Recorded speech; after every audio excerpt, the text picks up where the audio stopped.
coming to get you. Remember, Sally, when I promised to kill you last? I lied.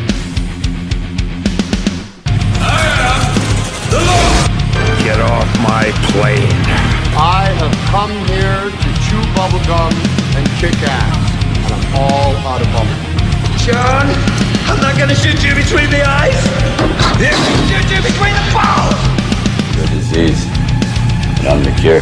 I'm gonna take you to the bank, Senator Trent. There can be only one. Dead or alive, you are coming with me. Yippee-ki-yay. I'm going to kill them all, sir. What's going on, everybody, and welcome to the final birthday episode of Gimme Back My Action Movies, the podcast. I am one of your hosts, Charlie. With me, as always, is Anna. Yeah. Say hello to the people, Anna. Hello, everyone. How are y'all? And last but not least is one half of the birthday bash this month is our very own Pete. Say hello, Pete. Plaza, good boy this year. You're a very good boy. You this, were. This is the cherry on top of the cake. Wowzer, dude, I'm ready. I even got a little buddy with me. He was a badass. Knife head. Yay.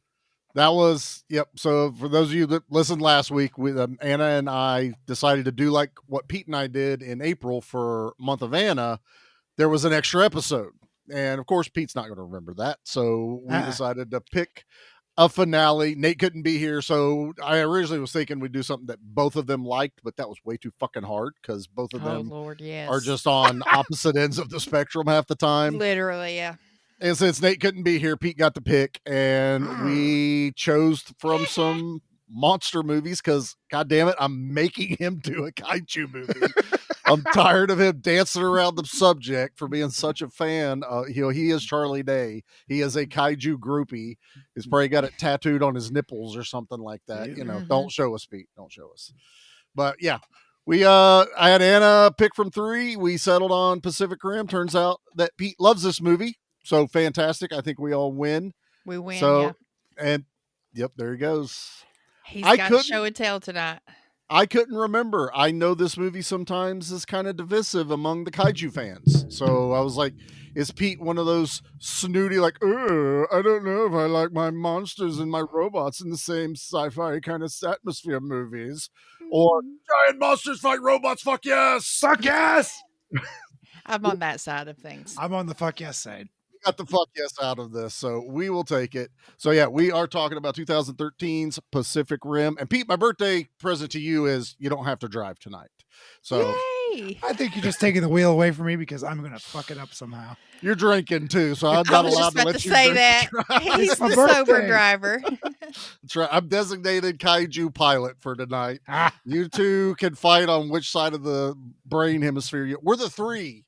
We're the 3 in the one kaiju. The Chinese, the Crimson Omega shit. I forget. That's right. Now I got and a couple of these Pete's names. just the third arm that we just went. This just gives him something. I'm to a do third while we're arm. I know what it's like to have 3 legs. I don't know about 3 arms. Oh my goodness. Okay, that deserves. Can I laugh in your face? All right, so after that, let's hit this trailer. I was nice. I didn't do the super long one, which is great. I love the super long one, but I grabbed the TV spot. So, there's finally a trailer, y'all.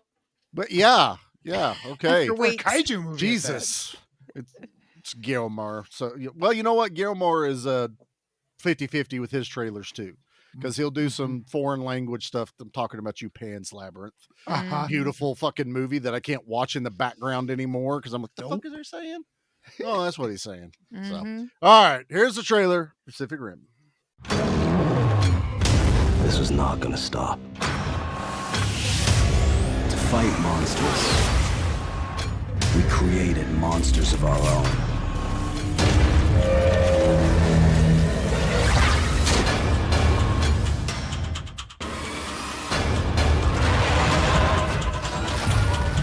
We are canceling the apocalypse.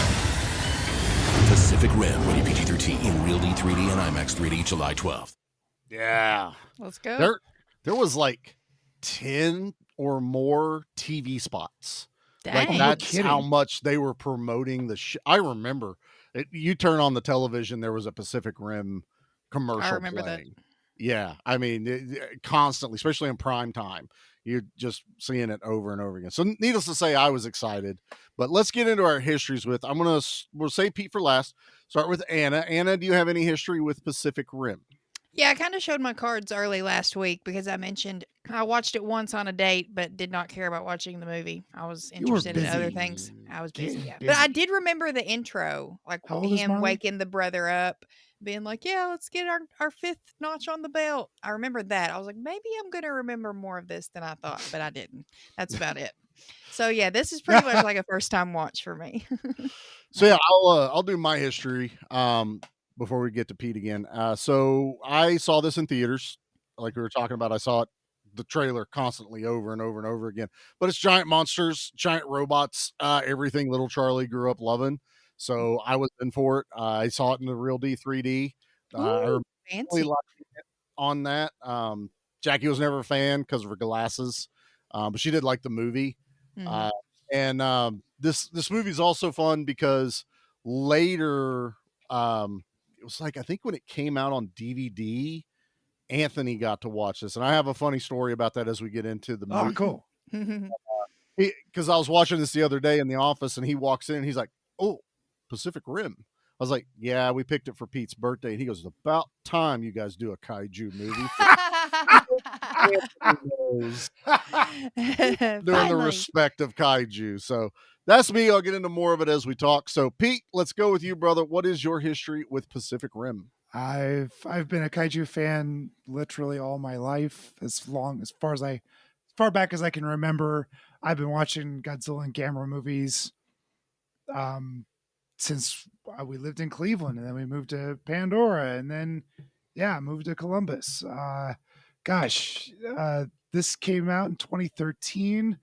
I was reading something about Del Toro and that he was a huge kaiju fan, which just got me souped up to no end. And yeah, I saw a trailer for it. I wasn't as strict as I am today I was about about not to seeing say trailers. trailer. But I did see a trailer and it got me hyped. I followed there was some it wasn't as extensive as like the Blair Witch was, but there was some online uh viral marketing. They were doing it because they did it with Cloverfield too, Yeah. where you would do all the websites. There was I remember. Legendary did a great job with the Godzilla movies. You could track the monsters as they swam around Yep. in the earth. Fun. Yeah, it's still up. It's pretty cool. But there was the one I found today that I shared with you guys in the Slack channel. That's the UK version for Uprising, which is the sequel. And we shall not speak of that film ever again. Cool robots, cool monsters. That's That's it. That's all that's good about it. But they had a similar thing for the first film. That the website is defunct; it's no longer being managed. But you could make this giant fucking poster, like a lot like something like would look like this, and you would make your own Jaeger. You'd give it a name, you give it a color, you'd pick the weapons that it was and the shape of the robot, and you'd get a still. You wouldn't get any background story or anything like that. But that was my desktop picture for several years. That's fun. I couldn't, for whatever reason, I couldn't see this opening weekend, but I went shortly thereafter with some friends, and my buddy Dave, who's on Good Beer Bad Movie Night with me, he and I went, and he was just watching me watch the movie the whole time. Yeah. And I can hardly contain myself. There's so much little detail in this movie that pays homage to all the stuff that has come before it. Del Toro it made a masterpiece. I'm not sure I could have asked for a better modern day original IP monster jamboree like this. And I got it. I just wish there was more. That's my only beef with this. I just wish there was more. There's comics. There was more at the quality this was. That's really the downside of this. Because there is more. I mean, Pacific Rim, they've always talked about adding to the lore. And I think there was a graphic novel that came out, or at least a comic series. I know you've got the comics. I couldn't remember. there was like quite a multiple few. things of people like just adding and adding and adding. But I don't know. Me, I stopped at this movie after I tried to watch. I own Uprising, and I've still only made it like 20 minutes into the movie. I might was try. it- Pete, you should cover it on good beer. Y'all should. God. There you go. It's a bad movie. You can Oh. bring good beer. It's in But the it- title.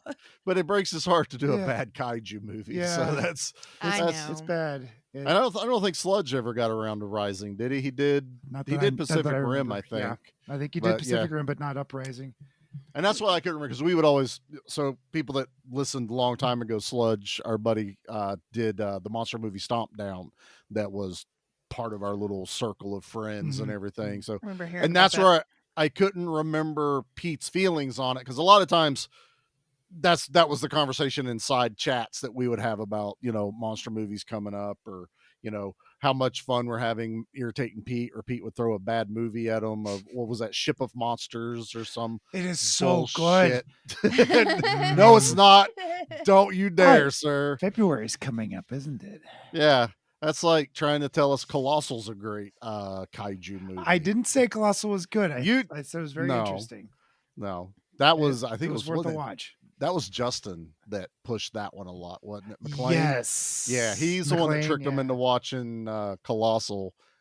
And it's Anne Hathaway, right? That's who Yep, it is. Yeah, Yep. Anne That is Hathaway. not a sludge movie. in a kaiju movie. Think about that for a second, but it's interesting. So yeah, I love monster movies, period. So I was like, it's about time we put one here. It fits. I put it on the action side, but this month's been muddled. It's been a mix of horror / action All month long. Dolls is the only thing that landed horror. Yep. Like, this is where this fits. This is where Pete's the only one that followed the rules this month. Pete wins. We didn't even follow the rules. I follow the rules. So yeah, but don't worry, everybody. The horror movies are coming. We all They know are indeed. what's coming next week. So yeah, so let's jump into this movie. Let's talk a little bit about Pacific Rim and a cold open, I guess we could call it. Like, we're thrown right into. Well, we're kind of thrown into the hit backstory a little bit of what's happening with monsters. And let me tell you something. He nailed it, because humans are stupid. Giant monsters. Politicians specifically are stupid. But even people where giant monsters exist, okay, we've come to terms with that. We've created giant robots.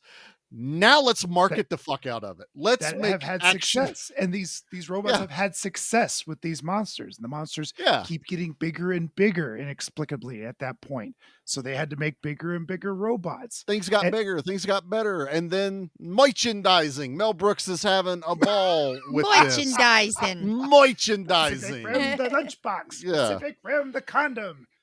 Pacific Rim, the flamethrower. The kids love it. That's, but I'm giggling at that point, because I'm sitting there going, that's exactly what would happen. Oh yeah, we are that far gone that now how it's are like, you going to fund your giant robot program? Make some fucking toys. right. Well, you seen the pay for prices it. of these things on eBay? Jesus God.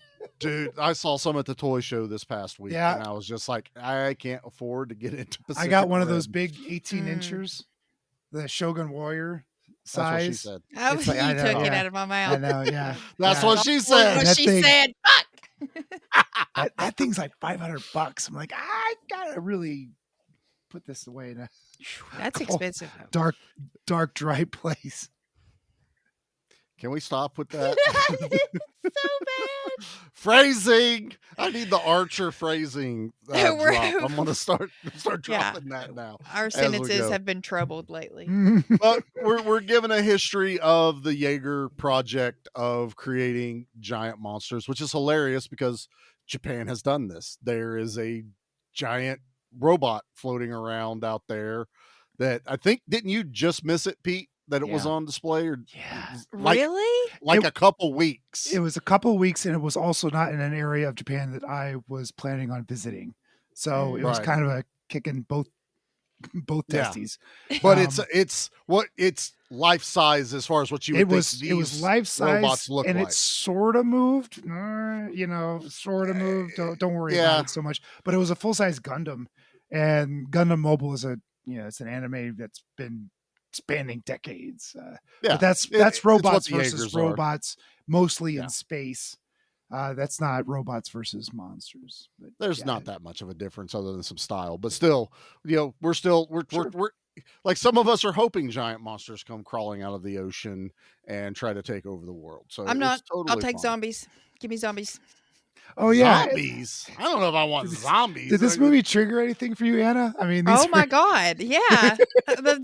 First of all, that Charlie Hunnam can give a hell of a monologue. He did it all the time in Sons of Anarchy. So when this opens up with one of them, I'm like, oh, this feels familiar. I'm Mhm. used to this. nice. But then once we see just the transition after that and like the water and the breach, I was like, nope. That's what I said in the Slack. I was like, here's another reason why I don't want to go in the ocean. Y'all are just adding to the list. But it works. And I love It the fact does. that It we does. thought, we expected aliens to come from space. Mhm. Now they came directly out of the ocean.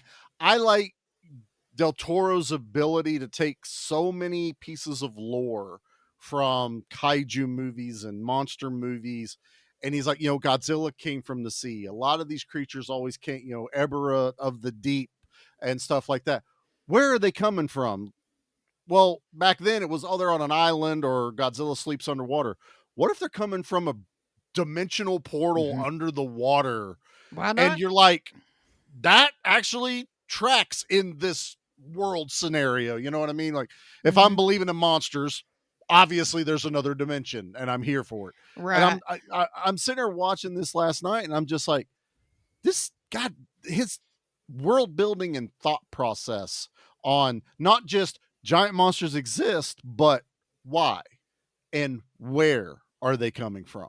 I'm like, answering those questions alone just adds so much more to this world and a lot more of the danger humanity's facing, because you see how bright and cheery everything is when they're doing the flashback. It's almost like the propaganda, war, all this other stuff, but we're winning. Mhm. Sign up for the Jaeger program. right. We'll Yeah, kick you're to right. the Uh-huh. monsters. But now we're literally in this broken world. Like, we're barely hanging on by not even our fingertips. We're hanging on by our fingernails, trying to keep these creatures from Yeah, it's a taking us over. dystopia as we after Yeah. that first knife head fight, and there's something happened in between those two that I don't know what it was, but it wasn't. We've lost Jaegers before. We've lost Jaegers. I'm sorry. In this world, Jaegers had been lost to Yeah. kaiju before. Yeah. So Yes. one Jaeger going down does not make the program defunct.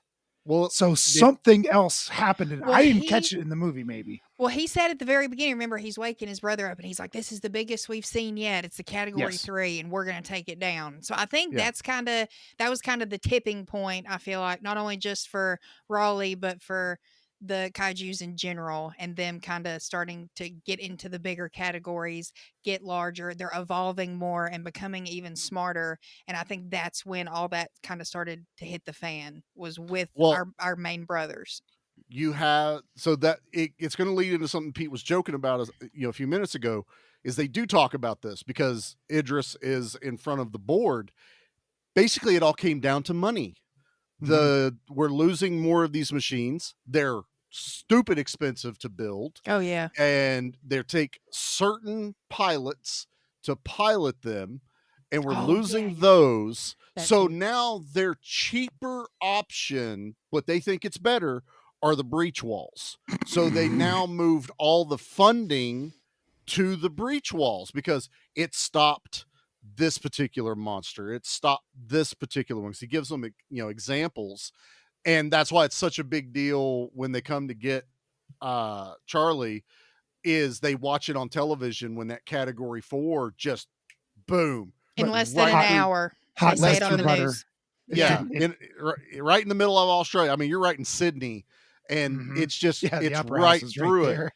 And that the one guy behind Charlie Hunnam's like, why are we even building this wall then? So it was money driven because it's cheaper to build the wall. The governments don't want to put the money into the Jaeger program, even though what it needs to happen is we now need bigger Jaegers. We need faster Jaegers. We need stronger Jaegers. More scientists, Money, more smart money, people. money, Mhm. money, money. And it's government oversight. Mhm. You know, nobody's lining their own pockets anymore from sponsorships and merchandising. Right. So Yeah. even in our survival, our survival depends on this. It still had a price tag. Mhm. Our survival of humanity still was not worth the cost to the bureaucrats to save our lives. Mhm. And that's the big underlying story that goes on in here. Like giant monsters fighting robots. Awesome. I don't give a shit about anything else. Start watching this now. You're just like, yep. Really got me thinking on that. That's awfully. I mean, home. in theory, the wall possibly could have worked if they didn't continue to get bigger and smarter. Right. And then eventually more of them start coming through at once. But it's just I think he's highlighting the hubris of humans. You know, Oh, it's like yeah. we've got it for figured out now. We've got, even the Russian Jaeger has been unbreachable in like 6 years or something like that, or something, whatever it was, or I forget, was it 6 months? It might have been 6 months or 6 years. I can't remember. But they were touting that because we're the best there is. Mhm. It was Throughout the oldest movie. Jaeger, yeah. Yeah, throughout the movie, we find out that they're just testing and finding the weak link in the fence as far as these monsters go. Mhm. It's like, okay, let's hit here. That was a little too strong. Let's rethink our strategy. And that's what they're trying to put together with our scientist, Charlie Day. And I can't remember the other guy's name. This guy, the other scientist, I've seen him in, I don't know how many Torchwood. movies. He's Torchwood. he's in a newer horror movie. I didn't want to reveal Mhm. what he's in, but I recognized him because he is creepy as shit. He was in the Christopher Nolan Batman movies. He was like a Really? little side henchman kind of Okay. person to one of the Huh. gangsters.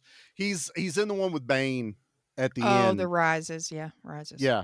So I've seen him, but we get the science of what's happening kind of through these two characters. Oh, whoa. We get the Toho science.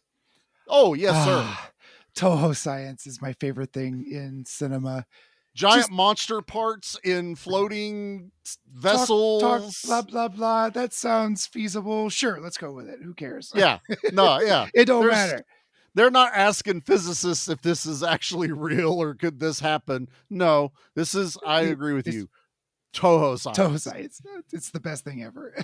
we Because mention it all the time on Good Beer Bad Movie Night. Like Kathleen will lean over. It's like that now. This is pretty good Toho science here, and blah blah blah blah blah. It's just a running gag over there. I laugh at this. It's later in the movie. They put Gypsy Danger back in, but the big thing is it's nuclear now, and Right. they get hit with that EMP Total from the bullshit. creature because. Well, they go like all of our Jaegers are down, sir. Yeah. Everything, get us back. Oh, they're all digital except for mine. one. And I'm sitting there going, he goes, we're analog. I'm like, I don't think you know what analog means. No. Everything, if you had said we're self-contained power source, yes, Okay. nuclear would have worked. If you went, we are a self-contained power source, and that wouldn't have affected us. But you said analog. You don't have gauges running off of steam or some bullshit inside there.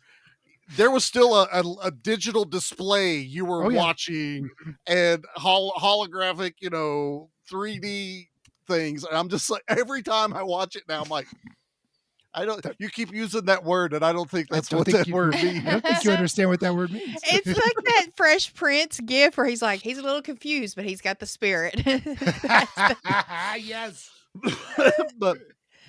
And I mean, we're talking, that is what, it's not even a criticism. I just laugh at it, but that's like what Pete's saying, the Toho science that I am in this world. Yep. All of this makes sense to me. It's like in the Godzilla, the legendary Godzilla movies. We're going to get inside Ghidorah's head and make a giant robot version of Godzilla, but we're connected because of Ghidorah's skulls. One's Yep. in this, one's over there. Well, that makes perfect Cool. sense. Don't worry I about believe it. Yep. It's great Bluetooth. That connectivity It's is the best amazing. Bluetooth I wish we had it for It's- podcasting. It's no red more tooth. issues. It's better than Bluetooth. It's red tooth. It's red Ooh. tooth. Mm. But yeah, so we get tossed in this. So we get the opening battle, which that's going to hook every kid, every person like me.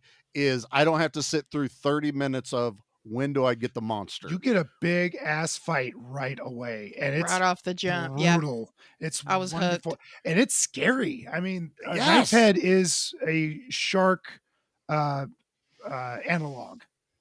Yeah, basically. His head is shaped like a shark, even though it's a giant knife, and he uses it to pierce the armor of Gypsy Danger at this time. Scary. It was a man, that's a good fight.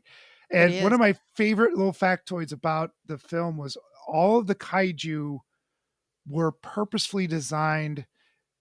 Now they were all digital, but they were all purposefully designed as if a human would be inside a suit of some sort. So Right. there's a little bit of exaggeration here and there, of course. There's some floppiness. There's some Yes. over exaggerated movements that would be in a suit actor. But a person thing. could, if you wanted to create that suit, you could and put a person inside it. It wouldn't have moved as well as it did digitally, but that was one of my favorite things when I heard that. I heard that before I saw the movie, and I'm like, game on. You clearly Del Toro knows exactly what nerds like me want to see. Oh, absolutely. Mhm. But this is another this is same problem I had with Star Wars Episode 1. You gave me the best fucking villain at the beginning of the movie, and then he's gone. So Knifehead is my Darth Maul. In the first episode of Star Wars, Darth Maul is badass. Looks amazing. Great follow-up for Darth Vader, even though it's prequel, whatever. Shut up. But as viewers, you're like, I want to see more of this. Oh, he's dead. Oh, yeah. They brought him back. Hey, but I'm watching kinda Knifehead. Kind of like Boba Fett. Boba Fett was in a movie and a half, maybe Yeah. half a movie total, right?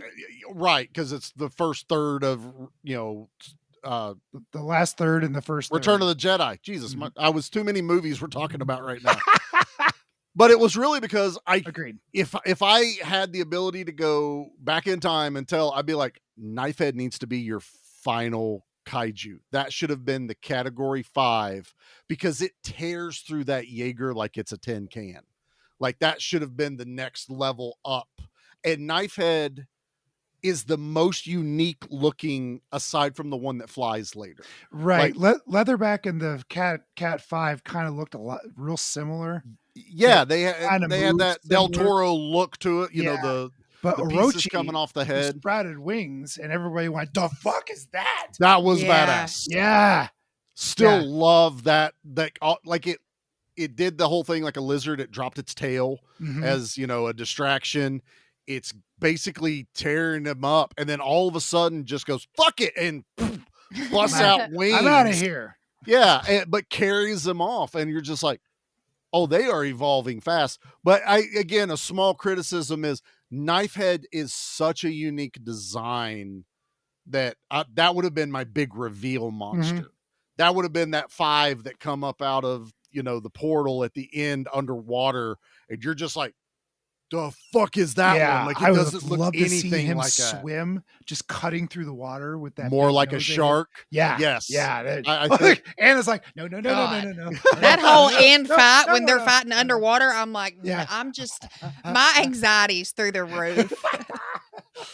And we're not going to ask you to get inside the Jaeger and go underwater and fight in the breach and all I'll this other be stuff. It's I'll okay. hold the fort down. What do you call it? I'm the lady in the chair. I'll be Yeah, at you're the headquarters. headquarters. Yeah, you're the guy with the suspenders in this movie, Right. just running And a around doing little- everything. Little bow tie. A little bow tie. The little bow tie sets it off so well. But I do like it, and we get the Charlie Hunnam and his brother fight, and the big thing is they get decimated. His brother gets killed in this fight from Knifehead, and Charlie Hunnam has to bring the Jaeger back, which we've already been told in not so many words that it's impossible for these things to be driven by one pilot. They talk about, they show that one guy freaking basically melting his brain. Yeah, his brain melted in the black and white stuff. They have two pilots in these Jaegers, unlike like Gundam or any of the Shogun Warriors. They all have a single pilot, but this has two pilots because these things are so massively big that you need to these pilots need to act as a right and left hemisphere of the brain. Toho science, ladies and gentlemen. That's fucking Toho science. But I'm also with great, and I'm convinced. Same. Somebody's controlling the right side, somebody's controlling the left side. It's now intuitive. And it explains the drift that they have to experience, that they have to be compatible in order for that to work. You can't have like two conflicting personalities or brain waves. It wouldn't work. So Toho science, but damn it sounds really freaking believable. Yeah. You know what I mean? Like it fits this universe so well. And so, they get their ass beat, but they do defeat Knifehead, and Charlie Hunnam has to bring the Jaeger back solo. And that's like the end of any other movie I'd have grown up with in the 80s or 90s. Totally. Yeah. That's like the end of Empire, where he's struggling to get back and collapses. And then what's going to happen in the third movie? Yeah. You're like, this is like if we kind of really, really cool Jet Jaguar or something like that, he just, I love Jet Jaguar. Okay. Don't get me wrong, but I know. Jet Jaguar is a little goofy looking after you watch very Pacific goofy Rim. looking, and we love him so much. We do. I'm hoping, please, in the next Legendary. I haven't seen shit for the next movie. No, there's nothing out. I'm saying, please, okay. I want Jet Jaguar. Because that's what the one guy at the end of Kong X Godzilla. Oh yeah, they're leading that guy into being the pilot for Jet Jaguar. So I'm like, you better fucking give it. Anna's over here going, you two fucking nerds. Can we talk about Pacific Rim, please? Godzilla X Kong, but all I remember is Dan Stevens. That's fair. It might be who I'm talking about. Dan Stevens, the guy that's the dentist at the beginning, pulls Kong's tooth. And then he's with he's them. A doctor. Yeah, he's the doctor, right? The doctor / he's the very loud, boisterous one, the Hawaiian shirt. Womanizing, Hawaiian shirt kind of guy. I can't remember. But I know he's in it. That's the guy like everyone's speculating is going to pilot the humanoid looking mech that we're supposed to get in the Godzilla series. Stop it. I don't know anything about this. Knock it off. I'm speculating. Would you I don't have my finger on the pulse. I'm saying the fans are speculating with that character. Listen to the fans. Fuck the fans. You're a fan. But I don't listen I to don't me even give either. a shit. Yeah. Jet Jaguar, Jet Jaguar, Jet Jaguar. Now, first it's Nate. Now we've got Pete saying, fuck the fans. I apologize. I don't actually mean real that. fast right there. Be nice. All right, we'll get back on this one. So anyway, Charlie Hunnam gets away from the Jaeger, program. He's building the wall. Yeah. He survives. Walks away, and that's where we find out that basically the Jaeger program's becoming. Yeah, we flash 7 years forward. Yeah, and he's still suffering the loss of his brother and the loss of his Jaeger, and he's still we find out he's connected still to his brother. Yeah. So those last he died while he was still connected. They were connected to him. And so he's still there's still ghosts whispering in his brain. Yeah, that's a really interesting. Boy, what? Gosh, would his brother actually have some sort of part of his soul in? You would think. I was speculating on that, but I think what they do is they explain it more that he's locked into his brother's memories and his thoughts. Yes. So I don't think it's a physical manifestation because he's not seeing his brother in his mind unless he's in the drift, doing that. I think it's just he can get lost in a memory that's not his. You know what I mean? Like That makes perfect you're sitting there sense. thinking and you're like, Well, as far as oh, that's Toho not me. Science is That concerned, this makes perfect sense. no, and it works because we get introduced to, aside from Charlie Hunnam, the next badass motherfucker in this movie, Idris Elba. Mm-hmm. And Hello. I can listen to this guy read me the phone book. God, I'm Okay. telling you, I could Mhm. too.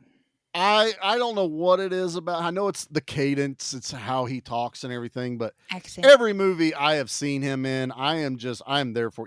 Prometheus, he's the captain in that. Suicide Squad. Regardless of what you think about the movie, Idris Elba was badass. Badass. Yeah, so it's totally fine, and I absolutely love his character in this. To me, this is like peak acting for him. The way he has to be so laser focused and cold, and then moments of warmth that pop up, but then he's got to pull himself back a little bit and like, I've got a mission to do. I've got this task that needs to be done regardless of how I feel. And you're just like, bad motherfucker. Yeah. He's got the wallet. Don't you ever touch me again. 2. Oh, Don't you ever touch me again. I was like, oh fuck. Shit. that was a good one. Yeah, that was like really that. good. I believed him. I was like, yes, sir. I also like that when Idris Elba goes to get Charlie Hunnam, like of every place to go, the helicopter lands in this one spot, and it just so happens to be right where Charlie's standing, and he walks out as soon as Idris Elba gets off the helicopter. Yep. He's like, I was looking for you. You're looking for him? You got off the helicopter, sir. It's just that again, we'll call that Toho Convenience. Science, That's Pete. that's an entrance right there. That's a Hollywood was- entrance. Yeah. That was an entrance. Yeah. And And his buddy at the wall is Andy from According to Jim. I've seen that guy in quite a bit. He's a nice He little pops up. like character actor. The round guy, the little round guy. Yeah, the little round Okay. pudgy guy. He Okay. was Yeah, I don't- Jim's brother-in-law on According to Jim, the sitcom with Jim He did Belushi. a lot of sitcoms. He was He did. always like a neighbor or something like that. Mhm. But Typecast as the neighbor. it's like I almost said like background character, but he's never really a background character. He I usually get gets it. I speaking get it. lines Yeah, and I get Mhm. it. He's stuff got like that. lines, So, yeah. yeah, I'll give him that. So we get launched back over into this now smaller area for the not area, but this smaller organization for the Jaegers.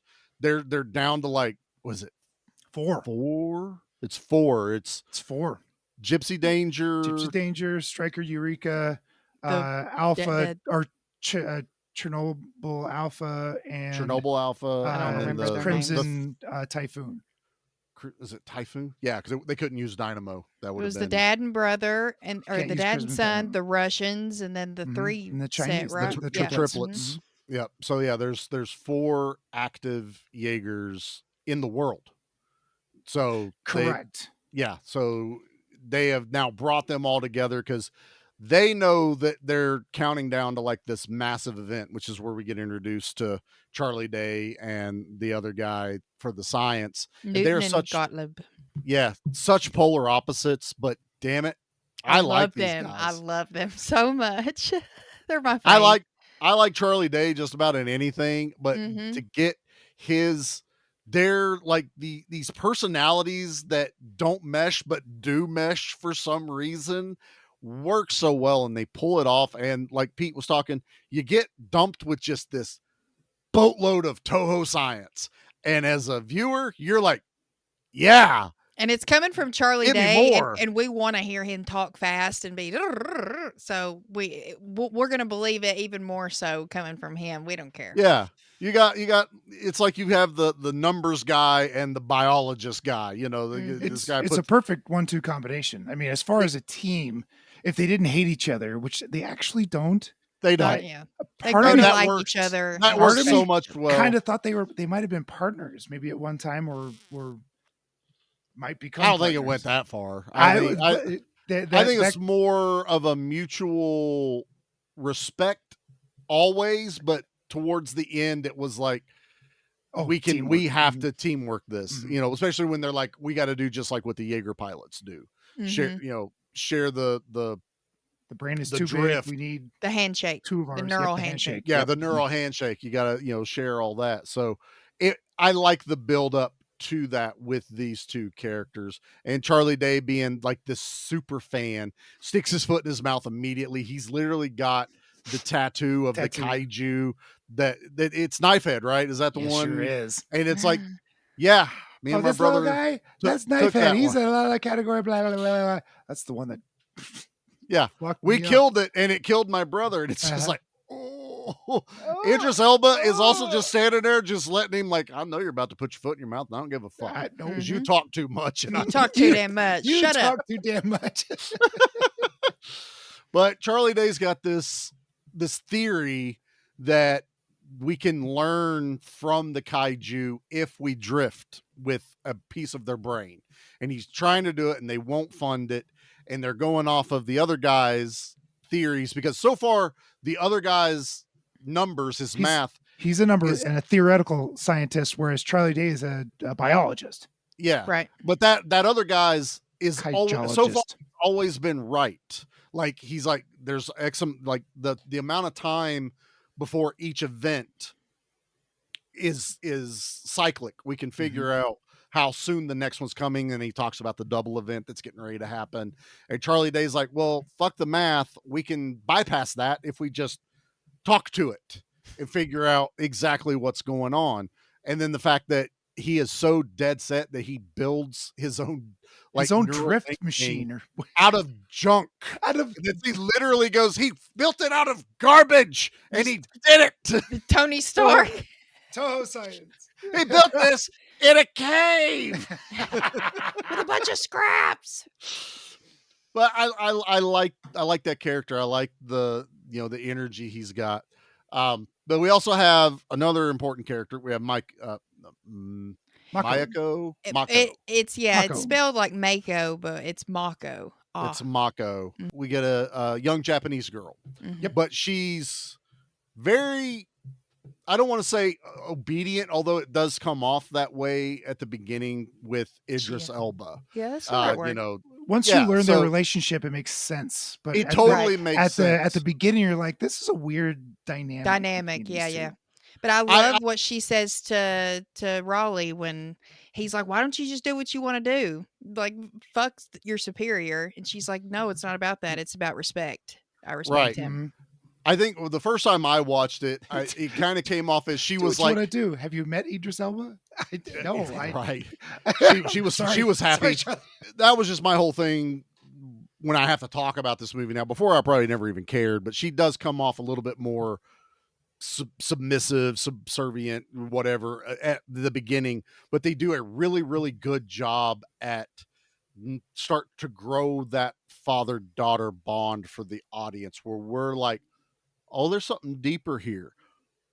Oh, it's more of that's like a dad to her. And then we get the flashback, through when she drifts, and, it's that all that terror where she was in the middle of one of the kaiju attacks that came to Japan, and you see the terror she's in. That's what causes her to come out of the drift whenever they're doing the practicing. Mm-hmm. She almost blows the fuck up out of everybody. Everybody's like, go run. Sorry. You can run as fast as you can. You're not. No one's surviving that. I'm still gonna try, Pete. All right, I'm gonna take off. I get it. It was such a like Nintendo games. The longer you hold the fire button, the more powerful it got. Your Mega Man charging up your blaster and not letting go of the button just yet. That's how this whole thing felt. But you see the attack and the terror. But then they do a really good job of when Charlie Hunnam's talking to Idris Elba later about why are you so protective of her. I saw the rest of that image that the audience didn't.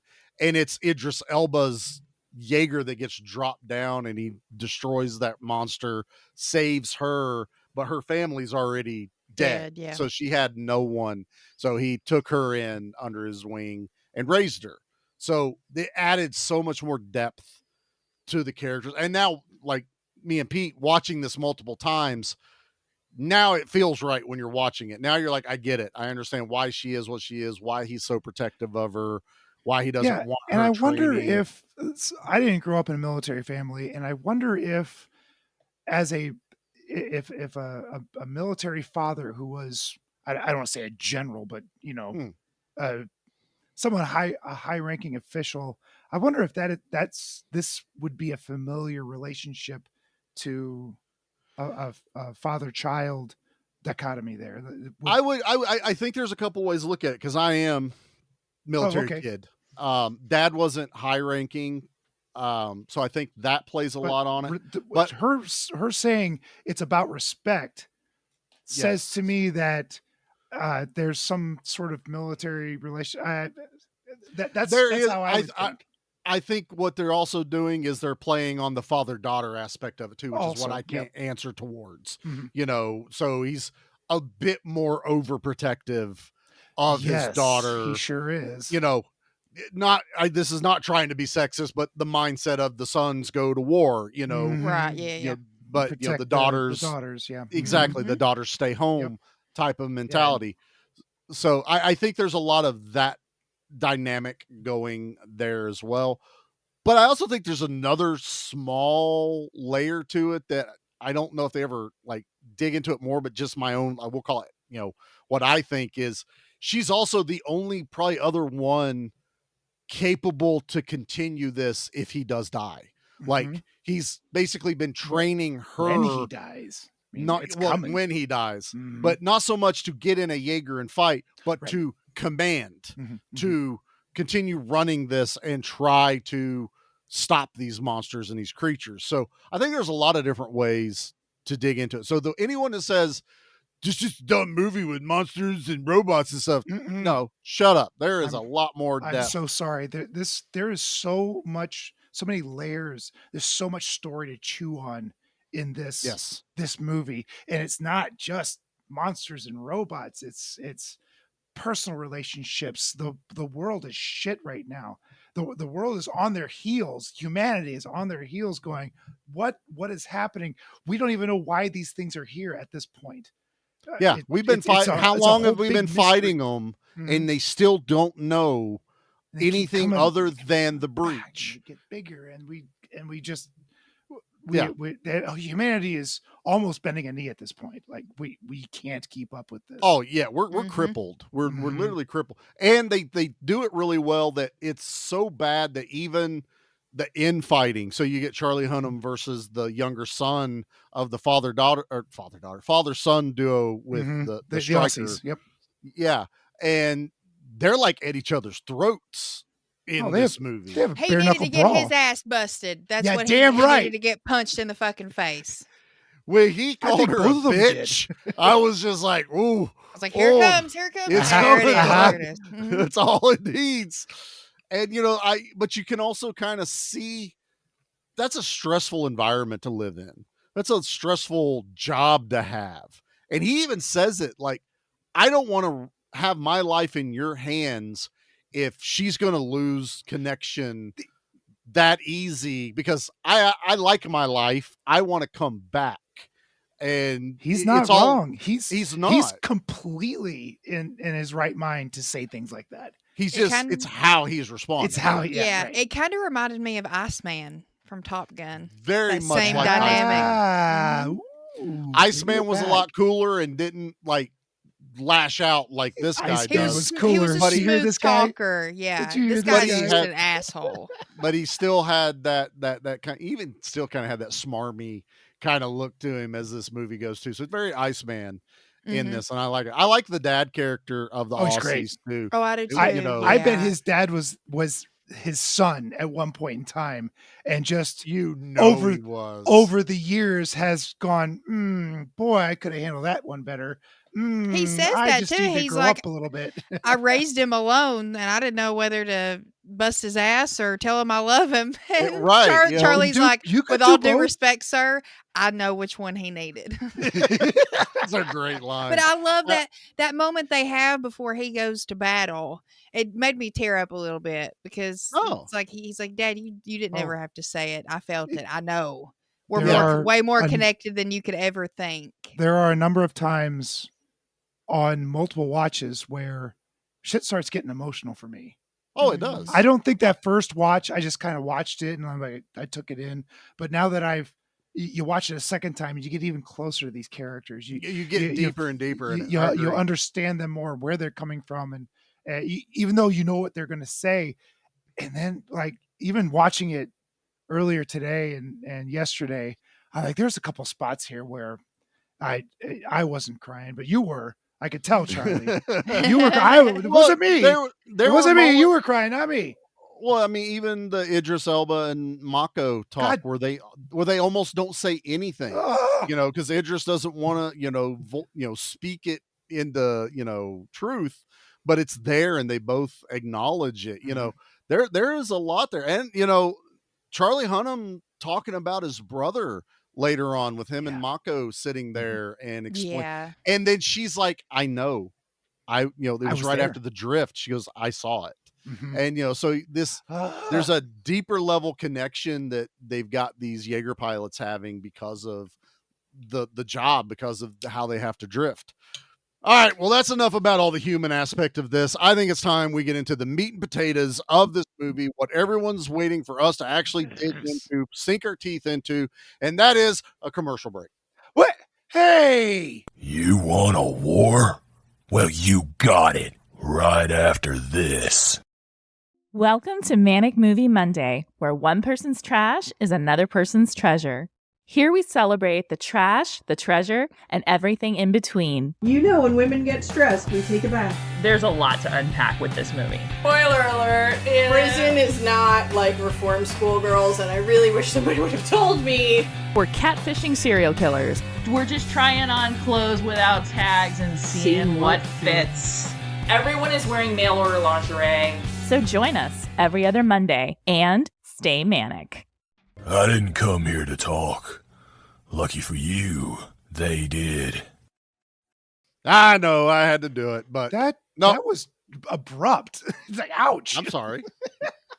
Well, we got to get the sponsorship in. I got to pay for this shit. Jaegers aren't free. I got to have sponsors. Aren't free, nor are they cheap. No kidding. That's right. I got to keep Look this them thing up on going. eBay. We got 3 arms. Do you know how much that third arm costs? What about the third leg? No, there's no third leg. Well, it's there, but now it's time. Hey! It's time to jump into the audio portion only. That was a dick joke by Charlie. If you want to see that, check us out on YouTube, where Anna's putting this up now on YouTube, where you can see our lovely faces. So make sure you're subscribed over there. But now it's time about giant monsters. And so what we've found out in this movie is they have a master plan. We are going to drop a bomb into the breach. Right. So they found this breach. It's in the middle of the Pacific Ocean somewhere. And they're still not entirely sure what it is, but they think it's some sort of a dimension. This is all theory at this point. Yes. And the smart, I want to say the smart guy, but the not the nerd guy. The numbers guy. Thank you. The numbers guy has theorized that if we drop a bomb through this breach that they're coming to, because it's a physical portal sort of thing. It's a something that they can get to. It is a dimensional thing, but it's a physical hole. It's like a wormhole or something like that. That's Toho science. Blah blah blah. Blah. Toho. Right. So they want to drop a thermonuclear bomb into it, explode it, and close the breach. Theory, close the breach. Now, I don't think that works for hurricanes. If you throw a bomb into a hurricane and explode it, we haven't tried yet, Pete. Have we not? I am not willing to try that. It doesn't have to be nuclear. We can do one that doesn't have nuclear shit in it. That's not how it works. Just regular bombs. Anyway, a launcher. A couple grenades. Let's just test it. Let's just test it. That's the one thing I would do, though, y'all. As much I don't space, ocean, no, I will chase a tornado. Let's go. I'll go launch a grenade into it. Are you in a tornado area, Anna? When we had some come through here about Yeah, when some came through here, I want to say maybe about 7 years ago or so. Me and Okay. Dad stood out on the back porch, and we literally We get watched 'em. them go over us. Yeah. Yeah, we've gotten them before. Tornadoes, hurricanes only recently. That's So, you just know. started That's happening. right. That's new. Yeah. I don't Ooh, care that's for what that this. is. I don't care for this at all. A new spot on your bingo card. We didn't have that Weather. one. My But yeah, so apocalypse bingo card. they have Hurricanes this in Virginia. this plan to drop this bomb. So now they have to be strategic. In the middle of this plan, a new event happens. A new kaiju comes up. Category 3, I think, is the first one that comes out of this attack. And they send the Russians and the 3-armed triplets, and they can't let Stryker go because Stryker's going to carry the bomb. Stryker's, yeah. And Gypsy Danger is taken off. They grounded Gypsy Danger because they couldn't. They Because of didn't have Mako. time to find another drift compatible partner, and Mako wasn't ready. Yeah, she according got pulled. to Idris Idris Elba. Elba. Yeah. So I like these rules in this fight. I kind of like the setup for this, that these monsters now are coming out. All of a sudden now there's 2. So we actually got that double event. First time it's ever happened. First that time. 2 came through in one breach. But it's the mathematician's theory that it was gonna happen. So he's like, this I was right. He was horrified that it was right too. Yeah, I loved his expression. He's like, I did too. Yeah, I was he's like, right. I was Oh right. fuck. He wants to prove everyone that he's right, but he also at the end of the day is like, I don't really want to be right. You know what I mean? It's that kind of thought process. It's like it's a burden to be that smart almost in that world. Oppenheimer. That's oh, like, dude, yeah. This much could so. happen. I think it can happen. I think I can build it. Yeah. Why did I build this? But this fight is you're just like, I'm ready for giant monsters, and they got, whizzing blades on the hands and knives and Man, lasers. I was so excited about Crimson Typhoon. 3 arms. I wanted to see this thing do all the acrobatics in the world and jump and kick and spin. It gets ripped apart. Like immediately. It was shocking in the theater. Like, all right, here we go, baby. Let's see some. Oh God, you're done. That's really ripped that's it. The capsule the pilots are in out of the chest. So it's like, oh my God. Yeah, it's insane. And then the Russians. I got a soft spot for this robot. I just love this robot in this one. It's old school. It's exactly what I would expect the Russians to build. Yes. Okay. Yes. This is an old school van. This is why Charlie likes this. This Jaeger so much. It's an old 74 caravan van, and its big weapon is to punch the fuck out of shit. I love it, and it holds its own for a little bit till it knocks the shit out of this monster. And the monster's like, now you done fucked up. Now you're going to find out. You have fucked up. You have fucked up now. And it unleashes acid spit. Brand new power that no one knew about. Ever seen. And melts the fuck out of this. Like it melts. These things are made out of titanium, right? Or something. Something like that. And it just like dissolves. It's like alien acid. Faster, right? That's what I thought of. I was like, what? Is that a thing in And- any of the other Godzilla or kaiju movies? Like, is that the first time it's happened? There's been like acid spit like that Yeah. like smoked from I think a couple of creatures, but never Hedera- melting. Hedera had dirty poison that he would spit, and You had Hedera, and then the smog monster kind that of. was the smog things. monster. Hedera is a Oh, that was. smog I monster. forget that what was it. Hedera's real. But it would just like kind of injure. It wouldn't like Yeah, it would- disintegrate pretty much. Well, it took one of Godzilla's eyes out at one time. Yeah. So Well, yeah. yeah, That's it was pretty it was gross. It was legit gross, but no acid spitting monsters that I can remember. So Del Toro just kind of added his own extra good for him. flavor. Like why not? But it's also it works really well because now the creatures are evolving and they're getting better. Like, oh, your machines are defeating our monsters pretty easily, what can we do to take care of it? And they figure out acid. So they genetically engineer armor ones skin. that have, armor More skin, agile, acid, pointy and noses, acid. yes, Yeah. stabby wings that we find out here in a minute. But during all this, so our 2 out of 4 are now gone. Gone. So your squad is in half. And Stryker is basically like in backup mode. He's there, but he's not supposed to engage because he's part of the big plan. Well, they're like, fuck that. They're dying out there. We got to go save them. The Russians are screaming for help. Yeah. They're literally being melted. And dude, this is one of my favorite, like, giant robot moments is when the father and son are in that and they start running in their pod looking thing. And then it cuts out to the giant monster or the robot, and it's kind of lumbering through the water, but then it picks up speed, and that sound design of it running in the water, I'm pumped. I've got goosebumps now. I'm just like, yeah, he's gonna go get some, and they're just running right into this thing and rips its like acid spitting tongue out of its mouth, which I'm still like, that is amazing. Just go right for the problem. Tear it out. Just get it out of here. Saw that. You're not going to fool me twice. Right. Yeah. We're on to you. But the brilliance of it is in this whole time, you have forgotten there's another monster there. And the monkey ape looking one that's still, underwater one jumps out of nowhere and jumps on its back and just starts beating the shit out of him. That's Leatherback. Yeah. But to me, it's beautifully done because I'm so engrossed in this fight.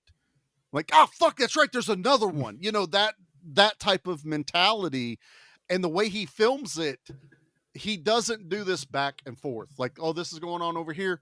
This is going on over here. He stays Del Toro in the moment and gets you engrossed. And then all of a sudden, boom, you're back with Charlie Day in the bunker hiding from these things. And you're like, oh shit, that's right. There's something else going on over here. And these monsters get the upper hand on Stryker. It fucks up the arm and it fucks up his dad's arm in real life. That's how connected they are. They're to like the machines. The robot transfers pain into the humans, or the humans are so much a part of the robot that if something damages the robot, the humans feel this phantom pain. I think it's like if you're punching something and you don't have that feedback, it's hard to gauge that if you're fighting. So it's that feedback that it's a two-way street. So while, yes, you can punch and feel that I punched that thing. But if you get hurt, that feedback comes back through you. It's like recoil on a rifle. You're going to feel that come through. And they play that up really good because it incapacitates this Jaeger. And basically, he's getting ready he does the rocket elbow, right? At this moment. No, that's Gypsy Avenger at this point. Gypsy Avenger does the rocket elbow. Gypsy Danger. Danger was the one that was destroyed, and then they brought Avenger. And then they brought Avenger I didn't realize I thought it was all. They changed the name. But he's getting ready to do, or was it the power blast? Because the creature throws out that EMP. Because that's what happened. Right. That's how Gypsy gets thrown into the fight now. I think Gypsy Danger was maybe opening up his chest to shoot, or he was. That's why he was ready to do the chest burst. The Stryker chest, was. Yeah, and then the EMP happens and takes out the Eastern Seaboard. Everything. Like everything. Like because this is my favorite the Shatter part. Dome, wherever that's located. I never caught exactly where that was located, but it must have been pretty close. Was that China that they were in? Or was that they were in Japan? They were in Japan. Okay. They were in Japan at this point. And now we get the whole thing that I'm talking about, the analog. Oh, he's analog. We can let him go out there because he's nuclear powered. I'm like, that's not how that works. That's not how that works. But they send him out, and this is when I get to tell my story about Anthony here in a minute. Is Gypsy Avenger, even if I keep calling it Danger, we can still call it Gypsy I didn't even catch the Avenger. I thought it was Gypsy Danger the whole time. No, you're fine. That but it is important. They explaining kaiju. It's fine. We're Dick. just It's talking. fine. We're not mansplaining. We're just discussing. Yeah, That's you're how that discussing. works. So Gypsy gets sent out. They're taking on these monsters. They're holding their own, but this is when we also get it takes its tail off in a defensive moment. It kind of, Gypsy's getting the upper hand, and then all of a sudden the wings bust out.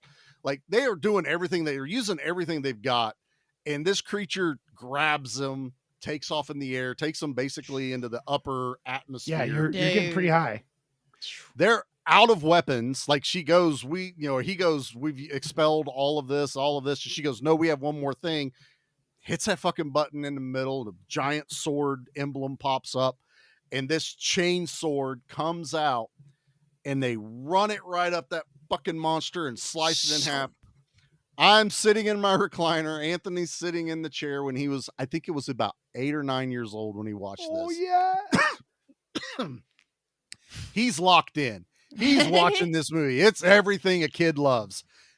That happens, and I swear to you, his arms go up and go, why didn't you use that in the first place? Yep. A lot of people say that. Yep. I'm like, son, we got to start watching Power Rangers because you will understand you don't use the best weapon at the beginning because you got 30 minutes of an episode you got to get through. Right. You got to. But It's called That filler. kid brain, man. You love it. He was locked in, and it was, to this day is like, why didn't you use that in the first place? And I'm like, I'm just so proud. But I also like that even Del Toro kind of gives himself a wink and a nod because they keep using it in the underwater battle, and it's not as effective anymore as it was at that moment. Like it's doing some things, but it's not like I can kill every monster running at me. You're It's underwater too. Yeah. It's the Iron Man thing where he pops that one thing and he shoots the red lasers and cuts everybody in half. And he goes, why didn't you lead with that? And he's like, it's one-time use. So they, even Marvel's like, we can have a great weapon, but it kind of kills the story if he uses it every time. So, but I always get tickled by that. And that's one of the things, like, I know Anthony still remembers it. And, he watches this movie probably every so often in the wood shop. I walk in and he's watching, Pacific Rim. Oh, hell yeah. I was just like perfect 9-year-old brain. Just, he understood the assignment. Yeah. Right Hell there. yeah, Anthony. But it was good. So yeah. And we light speed here a little bit. So that they decide now that they have 2 Jaegers. We're still going to do this mission to drop a bomb. Charlie Day has successfully now drifted with a kaiju. He's a man on a whole other mission. He's on a side quest. He meets Hamilton Chow, named after my favorite dictator or something. Hannibal Chow. Hannibal Chow, and my second favorite Chinese restaurant from Brooklyn. It's like Chow. Okay, I get it. But Ron fucking Perlman. Love this him. man owns this role. I know he's kind of supposed to be a piece of shit smarmy. I don't get that. He's too damn charming in this movie. And he's smart too. Like movie. He knows his stuff. He knows his stuff. He's a businessman. Yeah. And he just took the knowledge he had and ran with it and part of made the money. underworld. Like, can you blame him? It's the fucking apocalypse. He's living like a damn king. Well, and it's also Idris Elba even says it because he goes, I gave all the rights to the kaiju to him. I sold them to him, even though it's black market. And he's like, it's the end times. It's days of war. Right. You got to do what you got to do. And, Ron Perlman. Now, I will say Ron Perlman does kick Charlie Day out when the kaiju shows up. That was kind of shitty. But he knew. He's like, you drifted with something already. You're insane. They're coming here for you. That's what he thinks. He's like, they're coming for me. Ah! But I like it. We get a baby kaiju, which that was a cool twist. It was. The first time I watched this. Because he needs Is that brain. another heartbeat? Oh, shit. I was like, what's that thumping? And as soon as they heard that, I was like, she's pregnant. It's pregnant. To do a whole set of inside of the kaiju. It was so Those good. Giant poofed out suits. That guy was also in Blade 2. He's one of the weird vampire. Remember, there's a scene where there's this. It's supposed to be like a strip club, but he's laying out all the razor blades, like he's gonna do a little blood play. and the light goes on and it's Blade and he stabs him through the thing. That guy in the glasses, that's him in Blade 2. Also Del Toro for Blade 2. So I think they work together quite a bit. But yeah, I love that set that they literally took us inside of a kaiju. Then this freaking baby kaiju busts out, chokes itself with its own umbilical cord. I knew it. 30 seconds. As soon as I saw it, I knew it was done. It was done. The lungs were underdeveloped and the umbilical cord. I knew it the second I saw it. I was like, that's just so son of a bitch. So good. And then he gets it. And I was just like, yeah, in the theater. I hate that. I hated this. I mean, that's what happened. It's like it came out of frame, grabbed his ass out, and then Charlie Day's face. Like, this was Deep Blue Sea all over again. Yes. Sam Jackson. Oh my gosh. You're so right. Yeah, that's what it was. But it's so shocking. And those of you that turn movies off as soon as the credits roll, you would not know that he comes back. Yeah. He survives. He cuts his way out of the baby. Where's my shoe? Yeah. It's got baby teeth. It's gumming. Right. Him It just swallowed him, But also, it's Toho science. Toho science. One more time. I should have counted. I want to do a counter. You should have a counter for the thing. Friends, don't do drinking games when we say Toho science. So I know that there's like this whole big thing of they're evolving, they're getting better. But weren't we just told that these fucking things are made in the other dimension? Like literally watching these biomechanical things, put them together. And I'm like, what? When are they fucking? Where'd the baby come from? Why is there a baby in there? They're getting, it's a side piece. They're just, Is this Jeff Goldblum? Life will find a way. Life will find a way. This is the first. But I was like, that's convenient, but I'm okay with it. That's totally fine. But it's another one I still kind of like. That kind of contradicts everything you were just explaining to me a little bit ago. Yeah. No one's paying that much attention. I was on my, I don't know, 15th watch of this movie, I guess. I mean, I count it if it's a background movie. So that counts as a watch if I have it on in the background. But, so he drifts, then he figures out this plan's not going to work. The bomb's just going to sit on top of the breach and explode. There's a QC code. You can't get through the breach or a barcode. You can't get through the breach unless you have it's a Terminator, right? Yeah. It's got to be organic to get through the time machine. Yeah, to recognize it. So they change it a little bit. So it won't open unless basically it knows it's a monster. That's the only, and for the most part, it's been a one-way thing. They're speculating that it's two ways because no monster's ever gone back down the breach. They always just keep coming up and dying that they know of. So it's all speculative. But now that he's seen the other side of what's going on, he's like, only the monsters can make it through this breach. They both figure it out. And, the other guy's like, I was wrong. You were right. That's that moment of, we do get both big kind of right. You're both right, and we both are terrified that we were correct. But this is also the big brain dump. This is when they drift with this kaiju.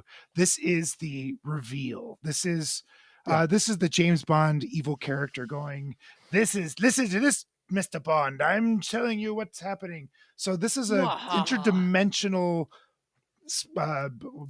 creatures, beings who go from planet to planet, sending these kaiju into the planet, decimating the dominant creatures, and then coming into their reality and stripping the planet of its resources. Terraforming, basically. Because I think they even say it. We terraformed it for them because of all the carbon dioxide and pollution and stuff like that. But they're going to come in and just strip it all faster than we are. Everything they've sent so far was to eliminate the native species. Now these next bigger ones are to make sure everything's gone before they come. Now, this is where watching a lot of movies, and Pete, it's only because you said this earlier. So Idris Elba has an amazing speech in this about canceling the apocalypse. It is awesome. But Pete, it is not Yes, it is the speech Yes, from it is. Independence Day, because that one, I will jump in a fight. TikTok has taught me how to fly a fucking airplane now. And I will jump in an airplane and fly it into an alien ship. But Pete, this whole ending of Pacific Rim is the ending of Independence Day. Oh yeah. I 100%. mean, it's yeah. almost scene for scene. We're going to put a bomb where they are. Okay. The little fucking intelligent end of these monsters are these little small giant headed motherfuckers that look a lot like the Independence Day monsters. And they get blown up by a nuclear bomb set off, while the other ones escape through a wormhole, i.e. through the ship. I was like, I've seen this before somewhere. I'm not mad. You know but what? I was I just don't like, care. I don't either. Yeah. I was but as soon as Pete said this is better than Independence Day, I'm like, don't you dare. Bill that Pullman. No way, man. Idris Elba's needed to kicks his ass. Idris Elba's needed to be a bit longer.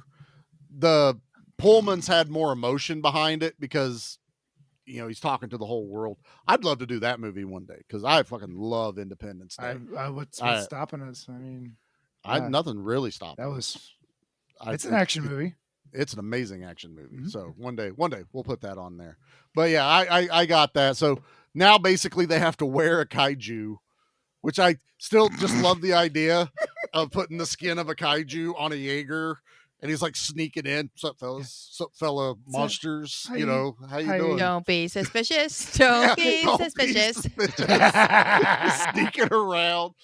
But the striker gets too far damaged, and we haven't mentioned that Idris Elba is also the other pilot because the dad got hurt. So this is like his final mission. He will not recover from this. He's not coming back. This is a suicide mission. This is a one. So I don't say suicide. This is a one-way mission for him. He's not coming home. Ticket.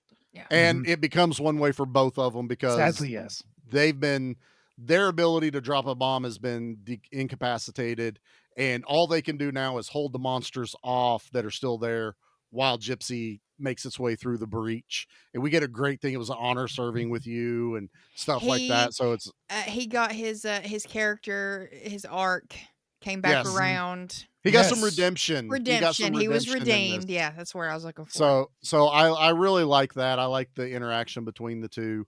And you know, they die, and Gypsy they go because they're nuclear. They're a walking bomb. So basically they can just jump in, set up their suit to self-destruct for the best explanation. And don't we always have a self-destruct button? I mean, I've got one in my car. Have you not watched Phineas and Ferb? There's always a self-destruct button on the Innator. There really is. It's the Jaeger Innator, all that stuff. There's always that. You start with the button and then build what you're building after and then you the reverse. That's how Doofenshmirtz does it, man. If you build my cabinets, Charlie, I want a self-destruct button. I will put one in. Just in there somewhere. I don't know if I should show you where it is. I'll show Jody. Don't show it to me. Show Jody. But no, Pete would not be able to contain himself from pushing the button. He's like, I gotta push the button. Gotta push the button. He'd be like, did he really? Like, I should really, when I build them, I'm just going to put a random ass button. And it's going to be that. Don't tell him. Like, did he? Did he really? Just to fuck with you let the him whole discover it. Open a cabinet one day and be like, that son of a bitch. And I'll know he pushed it because then all of a sudden he'll get on there and go Rickroll. Really, Charlie? Rickroll. I'll just have it play that up at the top. There's a hidden little music player. Exactly. So yeah, we get basically the ending. They drop Gypsy down into here. They set off the thing, but they do realize that they can set off the escape pods and shoot up back through the breach before it gets destroyed. I.e. Millennium Falcon flying through the Death Star, Independence Day, ship escaping the mothership. It's fine. It works in this movie. I have no problem with it. It's exciting, exhilarating.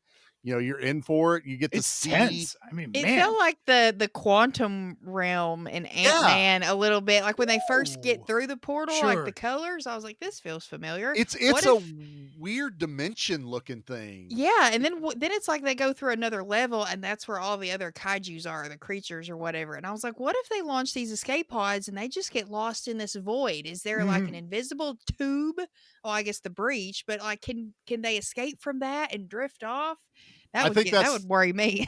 I think that's the thing, because I think at that point they figured, I don't know if they say it, but I think they figured since it's going out, it's not the same as needing to be, the kaiju DNA to go in. It's also that or you're going to get done blowed up. Well, I mean, you eject it's or you worth die. a shot. It's a Hail Mary move. It's a Hail Mary at this point. for sure. Yeah, it's 100% that, but it does work. I do love that shot that you literally see like millions of creatures. Like, this is an invasion. It's an invasion.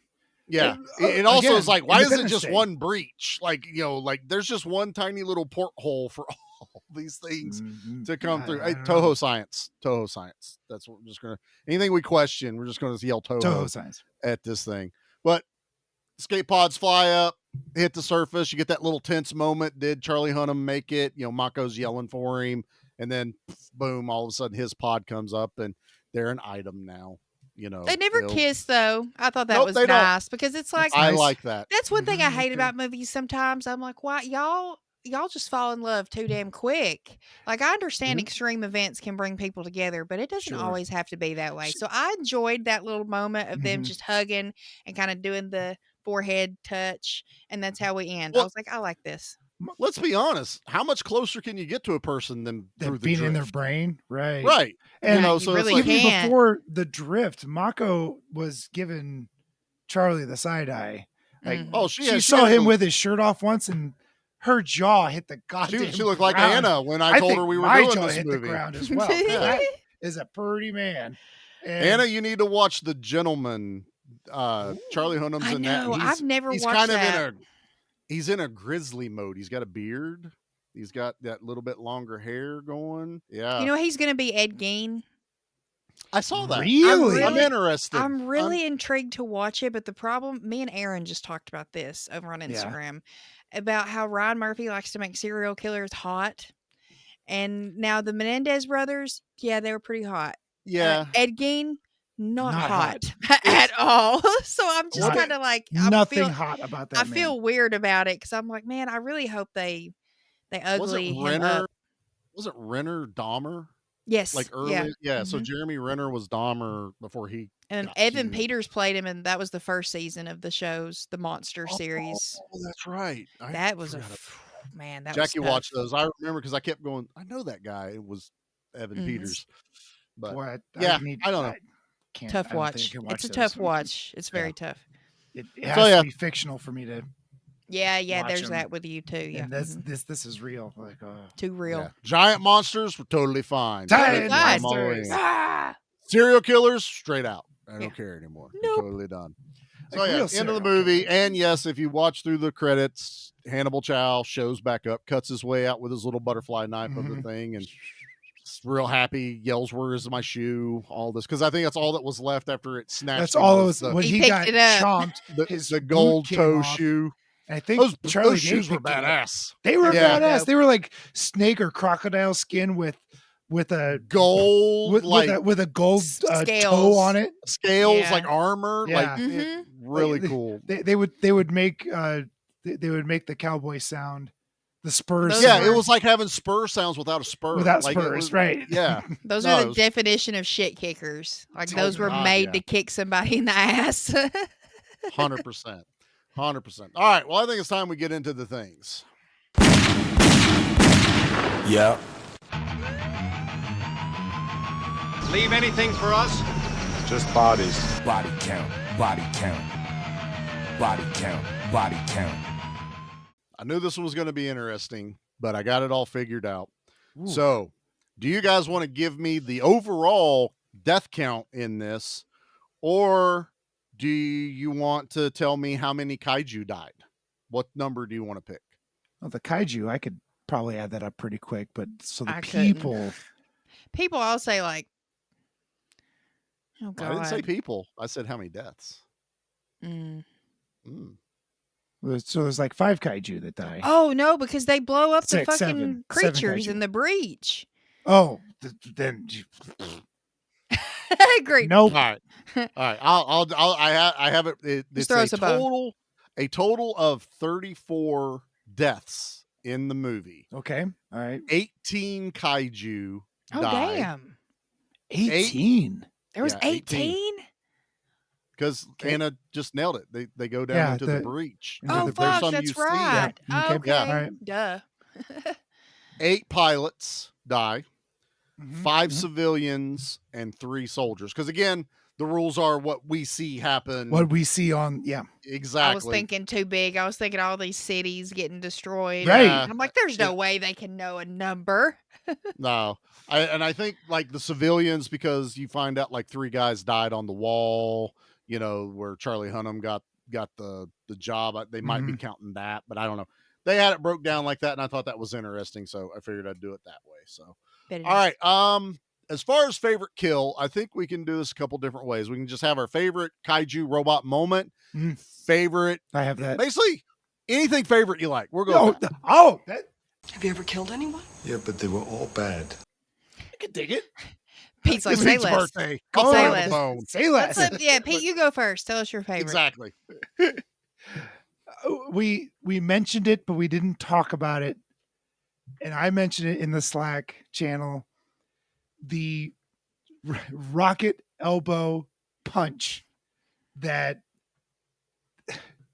ladies and gentlemen, if you've ever seen any of the like Mazinger Z or Goldrake or any of the what Mattel had put out, the Shogun Warrior Japanese cartoons, some asshole always had a rocket in their elbow, and it would launch their fist through something, and it was always a cartoon thing that I saw, and I finally saw it in real life, quotes, right, in this movie, and it was they even set it up. They were like, elbow rocket. I went, elbow rocket? Are you gonna do this? And sure as shit, the back of the elbow pulls open, these rockets just go and wham! Right into leather. I think that was leatherback, or maybe it was leatherback. It was leatherback. Big old punch. Yeah. Is that when he broke his jaw? I think that's when his jaw got broke. The jaw got broke. Right before leatherback dies, and then Charlie Hunnam's like, "Hey, you want to check its pulse?" Turns around and fills it full of plasma lasers or something. Yep. Let's check its pulse. It's dead. Yep. It's dead. It did. Double tap. Mako's so into it. She's That like, was a okay. kaiju double tap, Anna. You're right. It totally was. Hey, Zombieland rule, man. Always double tap. Yep. All right, Nut up or Anna, shut up. That's it. What's your favorite moment or kill or whatever happens in Pacific Rim? It's when they go into the upper atmosphere, because Ooh. everything leading up to that, I was like, fuck, they're like, oh gosh, that's scary. And then everything that happens in the air with the knife and the splatter and how it's just like swirling around them, and then they fall, but then it's a panic. And Idris Elba was like, you've got to tuck pretty much and get to this point, blast out all this and tuck and hope for the best. I was like, oh no, that sounds awful. But yeah, I love that whole lead up, the act, and then after. Beautiful. They do a giant superhero landing. Yeah. That's Totally. basically Yeah. what they just In boom. a football field or something. Yeah. And then it you- just if all you around 'em. listen to Idris, he says disconnect the gyroscopics. So basically, he's telling them take the feedback, turn the feedback off, so that you're floating in this, and you're not going to get that recoil we were talking about that was basically hurting everybody. So he does throw that in there again. Well thought out as far as the world and the rules that they have to abide by in this world that monsters exist in, and I'm always down for it. Yeah. Well, Charlie? for me, it's It's pretty much what Anna said, because it is my favorite memory of them pulling out the chain sword and slicing the flying monster in half, only because Anthony's like, why didn't you do that in the first place? Yeah, that's great. Like, He's not wrong. For me, He's that will not. always live in my head as just, yeah, that makes sense, son. I've said that ever since the power. Why not just turn into the big Zord before the right monster away. gets big and step on it? Why do we have to wait for the monster to transform and then we get the Zords out and then we make the Megazord? That's so weird. Well, now you needed 30 minutes. I get it. You know, product placement, play toys. But yeah, I love it when it cuts it right in half. And I love that the sword keeps getting used underwater. My Jaeger would definitely have an axe. So I kind of feel that. Of course. If you took a little bit of the Russian one that just likes to punch shit and then you add an axe to it, that's It's my Charlie's. Jaeger running like around his out hand there. turns into an axe, maybe. Yeah. And that's also one of my favorite things about this movie is watching it, knowing the guys behind this were basically me and other people growing up, because I remember me and my friends drawing weird shit, and we'd be drawing robots. Mine's got a flamethrower. Oh yeah, well mine's got a minigun or machine gun, or mine's got force field. And that's how this movie feels. My robot's got 3 arms. Oh wow, that's cool. You're all like they're one upping each other in this design. And the talk, they said there was like over 100 kaijus designed, and I don't know how many Jaegers, and they basically voted from all of them to get them into the movie. Like they would all just come to a consensus and go, all right, we all agree that is a cool one. It was just based on that one looks cool. We like that idea. That would be fun to animate. Let's do that. That's I'm got like, a cool weapon. Yeah. Yeah. If I can't be in Australia making Mad Max cars, I want to be in the planning room making weird robots and monsters. I love that creativity of it. But the 8-year-old me was just having a ball being like, this is exactly what I would have done. Just thinking up shit and making these weird, like it doesn't have to make a lot of sense. It can have a little bit of function, but at the end of the day, you're just, my hand turns into a giant plasma cannon. Who gives Don't worry a fuck? about that. I don't care. It's Don't just worry gonna do about it. it. My elbow's going to be a rocket. Does that add any extra boost? Not really. Probably not. It's not like robot jocks when the fist actually come off of the robot, which makes more sense than the elbow. I don't know, but and the Russian, I don't know what the chest thing did, other than it was more like the robot was flexing and then it would punch the shit out. It was the Drago Russian of robots, so it would just punch the fuck out of everything. So I'm here for it. Speaking of punching, let's rate this bad boy.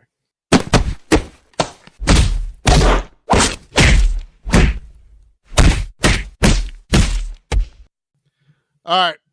We'll start with the birthday boy, because me and Anna nailed it. Let's just say we got this. We know our Pete. We did good. So, Pete, what are you ranking Pacific Rim? What a great way to end the month, by the way. Very hard to not rank it at 10, only because Rank with your heart. Like, what am I giving it? What part of this movie doesn't lend itself a 10 in my book?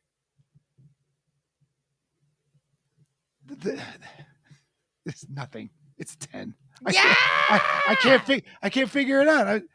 This is one of the greatest kaiju movies out there. Period. Fight me, kaiju fans. Because you're wrong.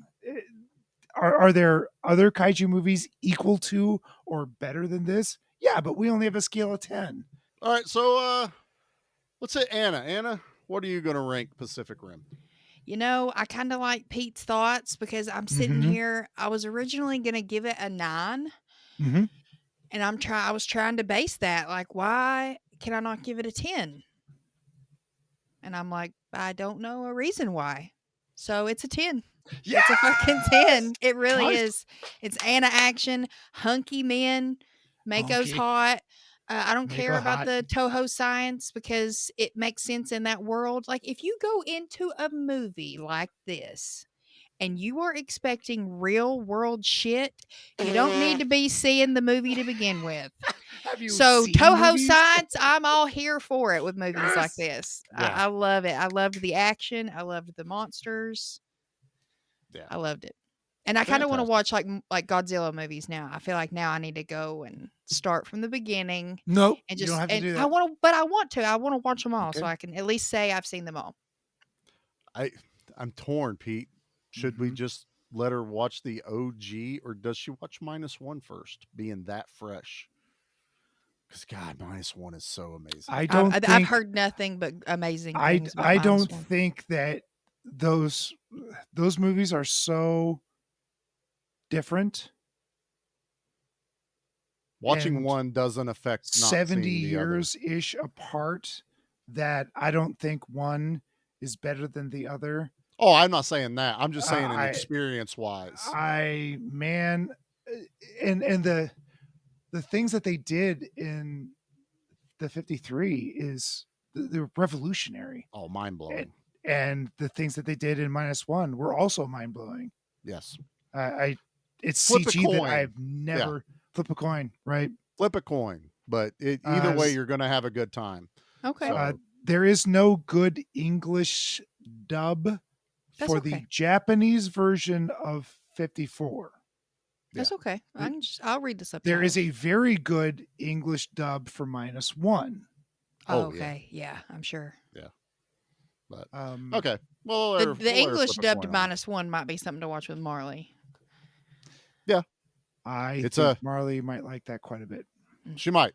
That to me, that's going to be a toss up because it's a heavy movie. It's heavy. But Okay. it's heavy, but it's still really good.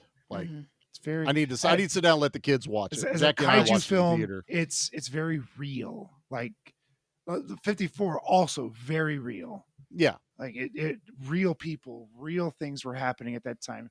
These were based off of real quote happenings at the time. Yeah, and we're not so not is this. mansplaining, but Godzilla is just basically the personification of the bomb. The atomic bomb, that's right? that's what you have to kind of have in your mind. You can still watch it as just a monster movie, but the depth of it is the American version is definitely a monster movie. It's a nuclear yeah, with the one with Raymond Burr, definitely a monster movie. But the original has so much more to say. And it was one of the reasons I shied away from putting Godzilla on the list for picking for Pete.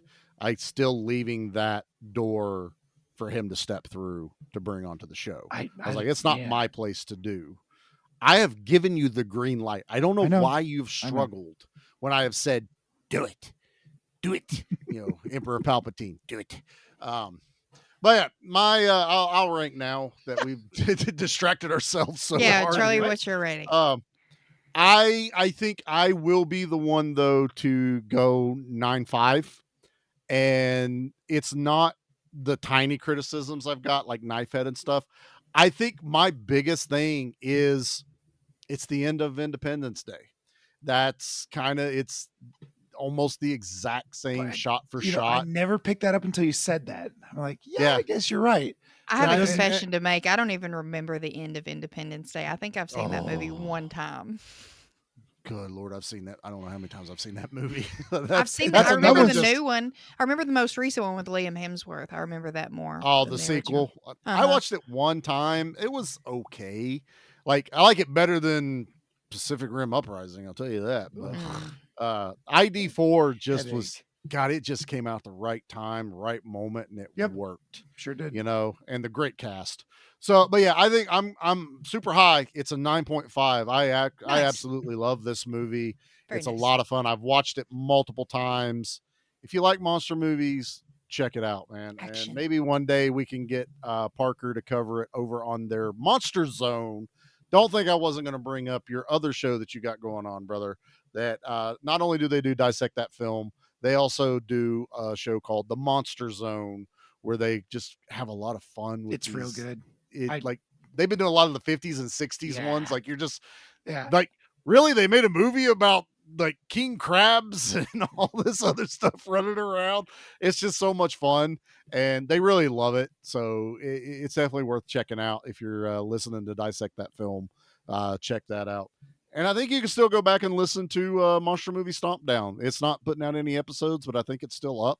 So you want to just dig into what they thought on some really cool monsters. He's taking anything down. I think we can. No, I think it's still there. So at least on Podbean. So talking monsters, we'll bump up some of our friends that cover monster movies too. So, and speaking of that, if you want to continue following everything we're doing over here, you can check us out over on Facebook at Give Me Back My Action Movies, the Facebook group. Give Me Back My Horror Movies, the Facebook group. Both of us are on Instagram under those titles. You can also follow our Scream Queen Anna over at Nerd at the Movies on Instagram. She bridges the gap on several shows where she is doing the Baron's Hideout. They are full on into, is it Scarefest? What's the name of the Hell festival House. Well, no, the festival you're doing. Oh, Fantastic Fest. Fantastic Fest. I couldn't remember. There's a fest in it. Yeah, there's So you guys have gotten a lot of the screeners for a lot of movies that are in the festival ring right now. And yes, they're starting their Hell House deep dive. Yes, we did over didn't there. We, Anna? Oh, Pete was on the first episode. It's out now. Go listen. It was a hoot. Look at that.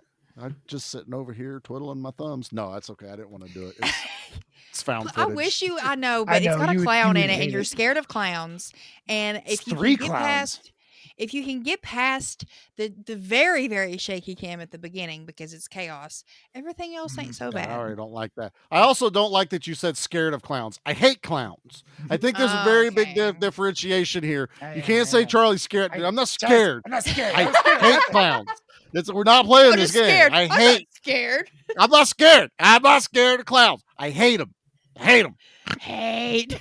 Stay away. So we got that going on, and that is going to be leading us into our month of horror. Do we want to let the people know what we are doing on the month of horror? Well, let's let them know week by week, or maybe I'll drop week by week. I'll drop a teaser maybe eventually, but Pete, tell them because you're first up, right? We can at least tell them what's next week. Oh Pete gosh, I'm so excited. Remember. I remember because we're doing Basket Case. Dude, I've never seen it. So, but I've heard excited. great things, so I'm excited to finally watch it. Oh, Anna, I have no idea what she's gonna say. It's terrible. This movie's terrible. Oh, no. It's weird it's and not goofy terrible. and weird and. But I liked weird. Brain Damage, stuff like that. I loved that. Yeah. movie. Okay. If you like Brain Damage, Elmer. Yeah, man. I have such a special place in my heart for Basket Case. This is one of my movies I watched with my buddy Benny. God, that was an experience watching this.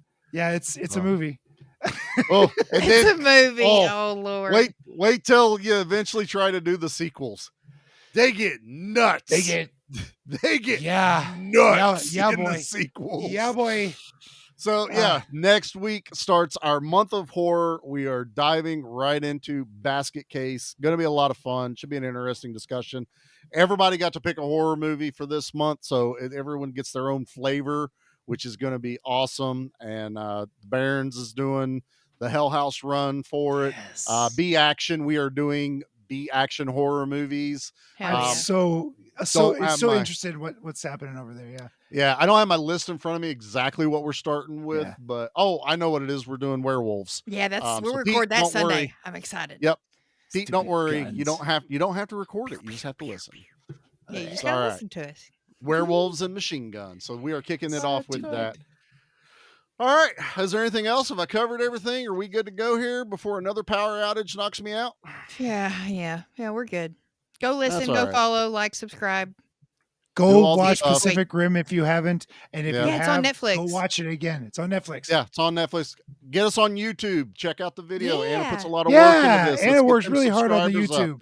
Watch the We're YouTube. doing awesome stuff over there. And we're not doing trash opinion. We're going long enough as it is. Yeah, it's fine. Fuck it. It's too good. I was hoping we'd skip it. Happy birthday, Pete. Let's get out of here. Happy birthday.